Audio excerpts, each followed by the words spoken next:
যারা lip filler করতে আসেন কিংবা এখনো আসেনি, ভাবছেন যে লিপ ফিলার করবেন কিনা, কোয়ারিজ থাকে, তাদের অনেকেরই ধারণা যে লিপ ফিলার করলে হয়তোবা লিপটা অনেক বেশি ফুলে যাবে, অনেক বেশি পাউটি লাগবে।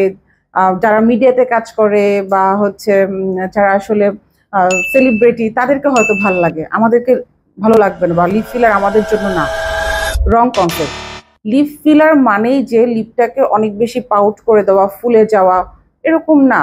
আপনি আপনার নর্মাল যে ফিচার আছে সেটাকে ঠিক রেখে জাস্ট লিপটাকে একটু ইনহ্যান্স করতে পারেন আপনার লুকটাকে ভালো লাগার জন্য। আপনি যখন লিপস্টিক পরবেন বা আপনি যখন সেলফি তুলবেন, সো ওই সময়টা যাতে লিপটাকে অনেক বেশি সুন্দর লাগে, ভরাট লাগে, এরকম কিন্তু খুব ইজিলি আমরা ফিলার দিয়ে করতে পারি। লিপ ফিলার মানেই লিপটাকে অনেক বড় করে ফেলা না।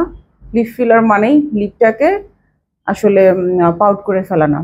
আমি অলওয়েজ বলি, enhancement means it should be enhance your natural feature, অনেক বেশি কিছু করা যাবে না। Thank you.